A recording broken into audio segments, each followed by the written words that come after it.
Race cars are loud, uncomfortable, violent machines, so the fact that the 2023 BMW M4 CSL is also loud, uncomfortable, and violent should arguably be scored in the pros column of this review. It's proof that this limited edition M4 isn't a lame paint and badging nostalgia job. Instead, the CSL represents a rare instance of truth in advertising. It is the race car for the road that BMW claims it is. Stripped of basic comforts and boosted with an extra 40 horsepower, the CSL is the quickest BMW M3 or M4 motor trend has ever tested. Its track tires and hardened chassis help it steer with alacrity and the tactile feedback that's missing from so many modern BMWs. We're just skeptical that there's a use case for a road car this intense other than as a garage-kept, long-term financial investment. You see, driving the M4 CSL is a memorable experience but not a particularly pleasant one.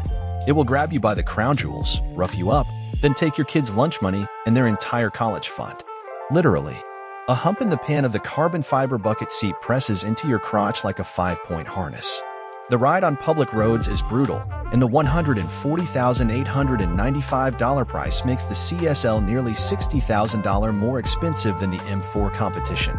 Not your average BMW. Squeezing your legs between the steering wheel and the carbon fiber bucket's tall thigh bolster feels a lot like climbing over a roll cage. Anyone sliding behind the wheel should take it as a warning of what comes next. When you drive the M4 CSL, you're also entering a cage match with the road. Attack a fast, winding two-lane in the CSL, and the pavement hits back with every crack and heave. Along with the stiffer, 0.3-inch lower suspension, several bushings have been replaced with unforgiving ball joints, and the rear subframe is rigidly mounted to the body. These changes turn every impact into a bare-knuckled punch to the spleen. You might think you're hardcore enough to take it, but our experience suggests that if the fight lasts long enough, the road will always win. The upshot of such a stiff chassis is that there's almost nothing standing between the driver's intentions becoming the car's actions. The responses are so immediate and the feedback is so direct that you must consciously focus to process all the signals flooding your senses. With so much compliance removed from the chassis, there's seemingly nothing filtering out the steering feel, either. The front tires telegraph descriptive little stories of what's happening at the pavement, delivering more steering feel than any BMW from the past decade. To earn the lightweight in the CSL acronym, the M4 adopts those fixed-back carbon fiber seats, carbon ceramic brakes, forged aluminum wheels, a titanium muffler, plus a roof, trunk, and it rendered in carbon fiber. The sound deadening has either been replaced with lighter insulation or pitched into the dumpster along with the rear seat, and fussing over the grille, the taillights, the floor mats, and the automatic climate control trim's acclaimed 8 pounds. BMW says it all adds up to a 240-pound weight savings, though our scales say the difference is considerably less. At 3,590 pounds, the two-door M4 CSL checked in 155 pounds below the four-door BMW M3 competition we tested in 2021. How quick is the BMW M4 CSL? The acceleration run is actually the least violent part of the whole experience. Launch control starts the torque converter 8-speed automatic in second gear and only revs the 3.0-liter twin-turbo inline-six to 2,500 RPM at a standstill. Combine that with the dogged grip of the Michelin Pilot Sport Cup 2 or tires, and the M4 CSL takes off like it is all-wheel drive. There's no wheel slip and no rear-end wriggle, and in those first few heartbeats when your foot lifts off the brake, the launch feels sluggish. Just wait. Intensity builds in direct proportion to the engine speed. So rather than the jarring violence of the suspension, the 3.0-liter twin-turbo inline-six wins up to its 7,200 RPM payoff. The boost has been turned up from 24.7 to 30.5 psi, but the engine is still more of a screamer than a grunter. Torque is unchanged at 479 lb-ft, and the drama only starts above 6,250 RPM, where the six-cylinder makes its peak 543 horsepower. The all-wheel drive, 503 horsepower M3 competition digs out of the hole harder with a 3.0-second 0 to 60 run compared to the M4 CSL's 3.2 seconds. That gap closes just moments before the two cars barrel through the quarter-mile mark after 11.1 seconds.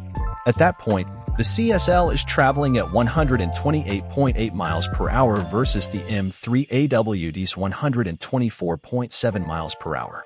Should you find yourself with an empty space shuttle landing strip filling the windshield, BMW says the CSL will pull all the way to 191 miles per hour. An imperfect hero. Hit the brakes from speed, though, and you're never quite sure what you're going to get. Stops from 60 miles per hour ranged from 106 feet up to 119 feet and eventually down to 102 feet, making the M4 CSL the most inconsistent stopper we've tested in recent memory. It's not a matter of heat. Rather, the ABS system is easily spooked by small changes in grip. Even though our 1.6-mile concrete straight features level slabs and tight expansion joints, the CSL repeatedly dialed back too much braking force for too long as it modulated the pressure at the calipers. The binders are much more reliable if you stay out of the anti-lock algorithm, with the pedal providing firm, positive feel and the carbon ceramic system showing no signs of fading during hard use. In our figure 8 test, which combined stopping, turning, and accelerating, we were surprised to find the CSL resists changing directions when you place any additional load on the front tires. Trail brake it into a corner, and it stubbornly understeers. And while you can rotate the car with a stab of the throttle, a car with this kind of pedigree should be more neutral.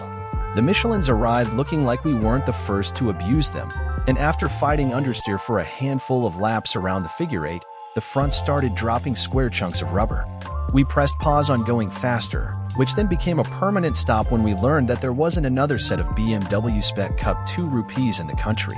The numbers we're publishing here, 1.02 G of lateral grip and a 23.7-second figure 8 lap, are far below what this car is capable of.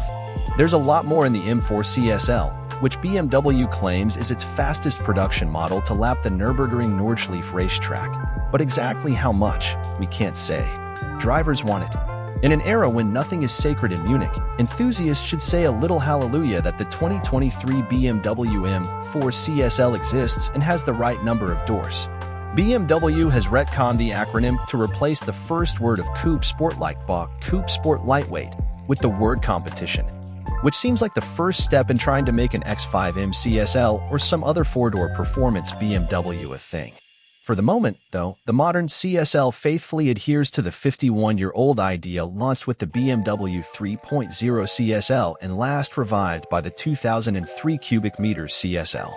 It'd be easy to ask for a more compliant car, but it's hard to argue with BMW's commitment to speed in a niche, track-capable product inspired by a homologation special. We wish BMW had fixed the ABS calibration, made the chassis more neutral, and ditched the race car cosplay. The blue-tinged exhaust tips give this car far more credibility than the exposed carbon fiber, garish racing strips, and yellow running lights. All of that, though, is likely moot. Given the stratospheric price and the fact that the 1,000-car production run will make the M4 CSL even rarer than the 1972 3.0 CSL, these cars were destined to be collector's pieces no matter how they drove. For that reason, it's even more impressive that the M4 CSL drives like few other sports cars on sale today.